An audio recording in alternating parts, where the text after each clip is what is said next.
آل عمران آیت نمبر 115، 116 اور 117۔ اعوذ باللہ من الشیطان الرجیم وما یفعلوا من خیر فلن یکفروہ واللہ علیم بالمتقین۔ جو بھی بھلائی کا کام کرے گا اس کی ناقدری نہیں کی جائے گی اور اللہ تعالیٰ پرہیزگاروں کو خوب جانتا ہے۔ ان الذین کفروا لن تغنی عنہم اموالہم ولا اولادہم من اللہ شیئا واولئک اصحاب النار ھم فیہا خالدون۔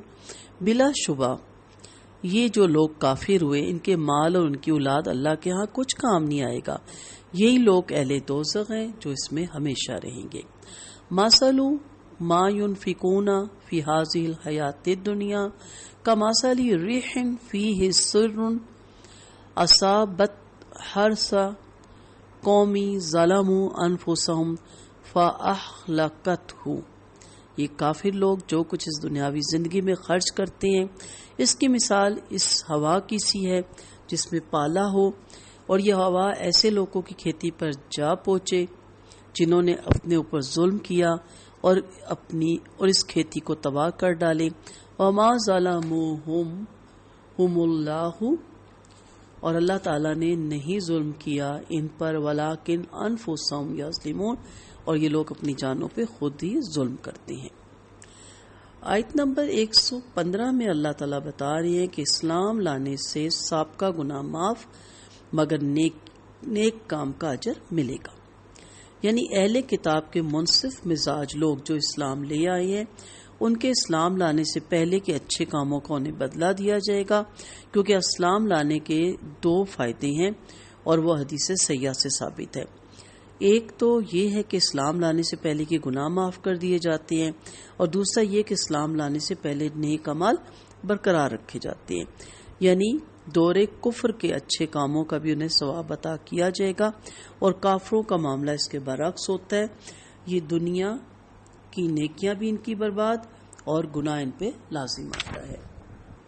اور اللہ تعالیٰ فرما رہے ہیں کہ یہ جو کافر ہیں ان کے مال اور اولاد اللہ کے سامنے کچھ کام نہیں آئیں گے۔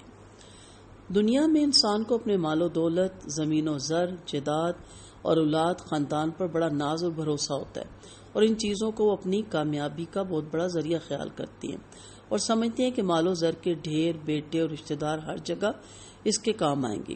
لیکن اس آیت پر یہاں پہ صاف بتا دیا گیا کہ صرف ایمان ہی ایسی چیز ہے جو آخرت میں کارآمد ہو سکتا ہے، باقی کچھ بھی نہیں۔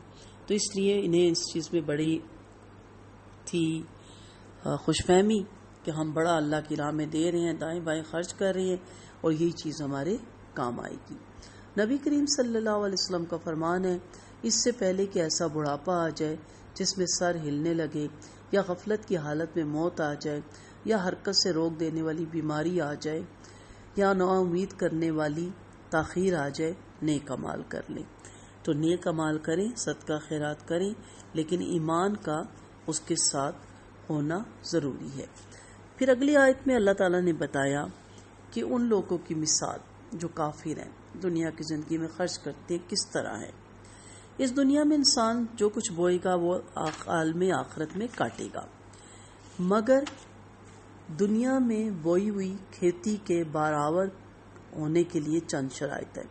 ان شرائط کو اگر سامنے نہ رکھا جائے تو کھیتی کبھی نہیں اگتی، اور وہ شرائط ہے اللہ اور روز آخرت پر ایمان، خلوص نیت، یعنی اس میں ریاکاری کا شبہ تک نہ ہو، اور جو کام کیا جائے خالص اللہ کی رضامندی کے لیے کیا جائے، اور تیسرا اتباع کتاب و سنت، یعنی وہ کام یا صدقہ اور خیرات جو شریعت کی بتائی ہوئی ہدایت کے مطابق کیا جائے۔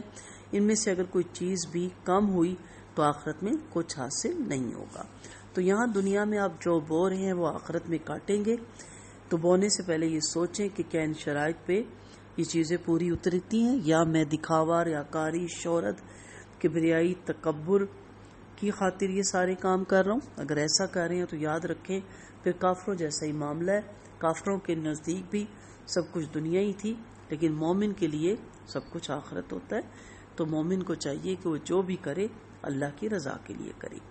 کافروں کے نیک اعمال برباد ہو جائیں گے، کیوں؟ اس آیت میں جن کافروں کے متعلق کہا گیا کہ انہوں نے خود اپنے آپ پر ظلم کیا ہے، ان میں یہ تینوں شرائط نہیں تھی۔ کافر وہی کہلاتا ہے جو اللہ اور آخرت کے دن پر ایمان نہیں رکھتا، اور یہی اپنے آپ پر سب سے بڑا ظلم ہوتا ہے، یا اگر اپنے خیال کے مطابق ایمان رکھتے بھی ہیں تو اللہ کے ہاں مقبول نہیں ہے، یعنی ان کے ایمان کا جو معیار ہے وہ بھی اپنا بنایا ہوا ہے، اور چونکہ ان کا روز آخرت پر ایمان نہیں ہوتا، لہٰذا وہ جو بھی خرچ کریں گے وہ محض نمائش اور اپنی واہ واہ کے لیے خرچ کریں گے۔ اور ہمارے یہاں بھی ایمان ہم نے نعوذ باللہ اپنے 2.5 انچ کی مسجد کی طرح بنایا ہوا ہے۔ کچھ کہتے ہیں ولی کا ہونا ضروری ہے، کچھ کہتے ہیں پیر کا ہونا ضروری ہے، کوئی کہتا ہے مشکل کشا، کوئی کہتا ہے دعاتا، کوئی کہتا ہے غوث، کوئی کہتا ہے وہ مجھے بچا لے گا، کوئی کہتا ہے وہ اللہ کے آگے نعوذ باللہ میرا پیر کھڑا ہو جائے گا، کوئی کہتا ہے جس کا پیر نہیں اس کی آخرت نہیں۔ یہ سب کیا ہے؟ اپنا من گھڑت ایمان نہیں چاہیے، وہ ایمان جو اللہ اور اس کے رسول کا بتایا ہوا ہے۔ اور شریعت محمدیہ کی ہدایت کی اتباع کا سوال ہی پیدا ان لوگوں میں نہیں ہوتا، کیونکہ جو شرک کر رہے ہیں، مشرک ہیں، کافر ہیں۔ اسی طرح اگر آج کا مسلمان یہ سب کچھ کر رہا ہے، درگاہوں پہ چادریں چڑھا رہا ہے، دیے جلا رہا ہے، چوکٹوں پہ سجدے کر رہا ہے، مشکل کشا، داتا اور غوث مان رہا ہے، تو پھر آپ بتائیں کہ اس نے شریعت محمدیہ کی کہاں اتباع کی؟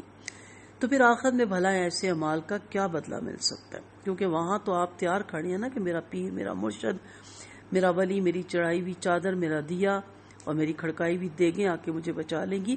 تو وہاں پھر حوض کوثر کہاں ہے اور آپ صلی اللہ علیہ وسلم کہاں ہے اور اللہ کہاں ہے؟ وہاں تو پھر آپ ان چیزوں کے پیچھے بھاگیں گے نا، اور وہ اس وقت آپ نے پیچھے سورۃ بقرہ میں دیکھا کہ وہ بیزار ہو جائیں گے سارے۔ سو ان کے نیک اعمال کی کھیتی کو ان کے کفر کے قہر نے تباہ برباد کر کے رکھ دیا، تو اب آخرت میں انہیں کیا بدلہ ملے گا؟ آپ کو یاد ہوگا سورۃ بقرہ کی آیت نمبر 263 میں